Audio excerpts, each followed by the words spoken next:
এই দেখো ভুয়োগুলো কেটে নিয়েছি, আর এইটুখানি কি ভুয়ো হয়েছে। একটা কুমড়ো থেকে ধনেপাতা কেটে নিয়েছি, টমেটো, আলু কুচি নিয়েছি, পেঁয়াজ কুচি নিয়েছি, লঙ্কা, আর কড়াইয়ে দিয়ে দিয়েছি শুকনো লঙ্কা আর পাঁচফোড়ন। এবার দেবো আলুগুলো, তারপরে পেঁয়াজ, তারপরে ভুয়ো, তারপর কাঁচা লঙ্কা টমেটো সব দিয়ে একসাথে রান্না করে নেবো। আর এই কুমড়োর ভুয়োটা আমাদের বাড়িতে বছরে একবার রান্না হয়, মানে বছরে একবার রান্না হয় কেন বললাম বলো তো, যখন মা গোসাইরা আসে, বছরে আমাদের একবার কীর্তন হয়, কালী পুজো হয়, তখন এই কুমড়ো ভুয়োটা রান্না করে এত স্বাদ লাগে। আমরা তো সারা বছরই খাই যখন কুমড়ো আনে, কিন্তু ওনাদের মতন স্বাদ হয় না। মা গোসাইরা যখন রান্না করে তখন কিন্তু নিরামিষ রান্না করে, ওনারা তো পেঁয়াজ টেয়াজ কিছু দেয় না, কিন্তু এত পরিমাণে স্বাদ হয় তুলনার বাইরে। আমরা পেঁয়াজ টেয়াজ দিয়ে এত সুন্দর করে রান্না করি, তাও ওনাদের মতন হয় না।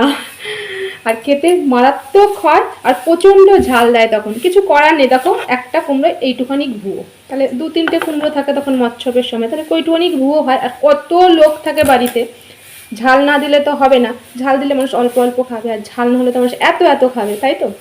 এই জন্য ঝাল দেয়, এটা বোঝারও ব্যাপার আছে। এটা আমার মাথাতে আসলো, কারণ এইটুকুনি মাথাতে আমার বেশি আবার বুদ্ধি নেই, আমি আইডিয়া করে বললাম।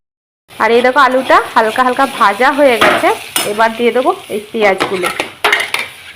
পেঁয়াজগুলো ভাজা হয়ে গেলে তারপরে দিয়ে দেবো কুমড়োগুলো, তারপরে টমেটো, কাঁচা লঙ্কা, ধনেপাতা দিয়ে নামিয়ে নিলেই হয়ে যাবে। কাঁচা লঙ্কাও দিয়ে দিই।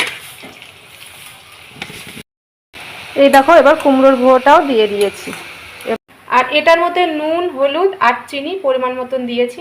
তোমরা চিনিটা নাও দিতে পারো, আমি বাঙাল হয়েও না একটু চিনি খাই ঘটিদের মতন তরকারিতে, তাই একটু চিনি দিয়েছি।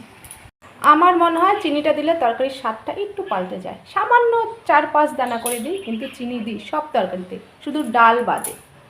এই ভুয়োটা যখন রান্না করবে একদম কিন্তু জল দেবে না। দেখো কুমড়োর ভুয়ো থেকে কত জল বেরিয়েছে, তাতে আলুটা সিদ্ধ হয়ে যাবে। এই দেখো ভুয়োটা রান্না কমপ্লিট। এবার এই প্লেটটাই নামিয়ে নেব। এটা তো ফেলে দেওয়ারই জিনিস, রান্না করে একদিন খেয়ে দেখবে, সত্যি খুব স্বাদ লাগে। আমিও আগে জানতাম না, যখন মার কাছে থাকতাম, মাসির কাছে থাকতাম, কিন্তু এখানে এসে শ্বশুরবাড়িতে এসে জেনেছি, কিন্তু খেতে সত্যি দুর্দান্ত। তোমরা একবার রান্না করে খেয়ে আমাকে কমেন্ট করে জানাবে কিন্তু। আর ভেবেছিলাম একটুখানি হবে, অনেকটাই কুমড়োর ভুয়ো হয়েছে। দেখো আমরা সকালে খেয়ে আবার দুপুরেও থেকে যাবে, কারণ আমরা খুবই কম তরকারি খাই, দুপুরেও থেকে যাবে।